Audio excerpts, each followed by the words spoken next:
महासभा संस्थान उदयपुर।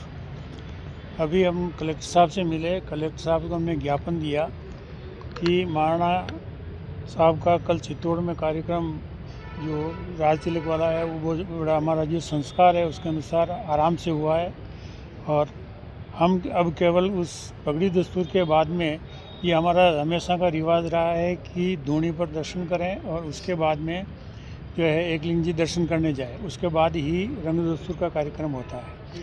अब आधा कार्य तो हो गया कि राज तिलक हो गया, और यहाँ पर जो है इसका विवाद उत्पन्न हो गया यहाँ धूनी पे दर्शन, पैलेस में धूनी पे दर्शन करने के लिए। तो हमें जानकारी मिली है कि रात को 1 बजे इस धूनी वाले क्षेत्र को कलेक्टर साहब ने धारा 145 के तहत जो है अधिकृत कर लिया है। तो हमने अभी इनको निवेदन यही किया है कि साहब हम कोई ज़्यादा कब्ज़ा नहीं करना चाहते हैं, न कोई वहाँ जा कर के कोई उड़दंग करना चाहते हैं। आप 5 आदमी को आप प्रशासन ले जा कर के उनको दर्शन करवा दें ताकि ये रस्म जो है पूरी हो जाए। तो इसी तरह का हमने ज्ञापन अब उन्हें दिया है। हम लक्ष्यराज सिंह जी से भी मिलने का प्रयास कर रहे हैं, और उनको भी हम समाज की तरफ से समझाने का प्रयास करेंगे कि साहब इसमें कोई जो सरकार का निर्णय होगा कब्जे का वो सरकार करेगी। केवल मात्र जो है दर्शन करवाने हैं, उसमें इतना तो क्या हो गया जो आपका खून का रिश्ता इतना तो ख़राब नहीं हो सकता। ये हम उनसे भी निवेदन करने जा रहे हैं। कल जिस तरह की स्थिति बनी उसके बाद में सिटी पैलेस प्रबंधन स्वीकृति देगा अंदर आने की? इसीलिए तो हम प्रशासन के पास आएंगे। भाई प्रशासन ने अधिकृत कर लिया है जब धारा 145 के तहत, तो अब तो प्रॉपर्टी सरकार के पास है, और सरकार को जो है अभी इसमें करवाने की कहाँ ज़रूरत है। अब लक्ष्यराज सिंह जी इससे ज़्यादा जो है वो करने की कहाँ ज़रूरत है।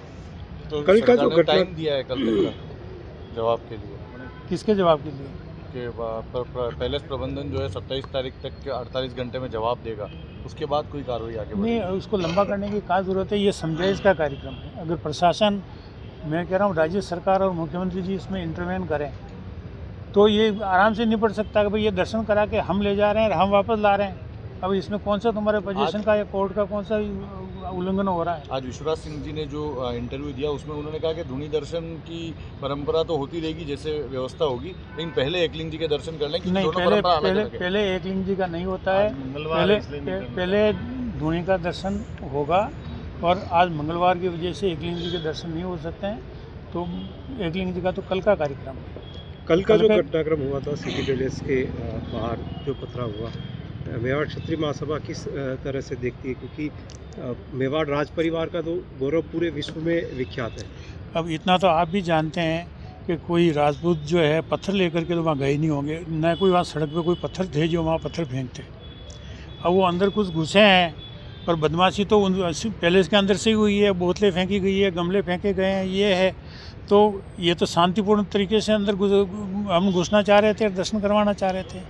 तो ऐसा कुछ नहीं यार, अभी भी हम शांतिपूर्ण तरीके से, तो आप सभी मेवाड़ के हो, मेवाड़ की कितनी बदनामी हो रही है। ये कोई केवल इन दोनों की बदनामी नहीं हो रही है, न केवल राजपूतों की बदनामी हो रही है, पूरे मेवाड़ के सभी समाजों की 36 कौम की जो है बदनामी हो रही है। वहाँ पे पैलेस में मैसेज पहुँचा दिया आपने मिलने के लिए, या अब पहुँचाएंगे? नहीं, अब हमने इन सभी का, उन्होंने कहा आप भी प्रयास करो, मैं भी प्रयास करता हूँ। कलेक्टर साहब ने आश्वासन दिया, वो भी प्रयास कर रहे हैं, हम भी प्रयास करें कि भाई साहब हमारी भी सुन लो, कम से कम मेवाड़ की नाक इतनी तो मत कटाओ यार।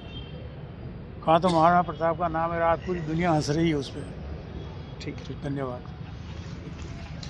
लक्ष्यराज सिंह जी से अपॉइंटमेंट की बात हो गई है, टाइम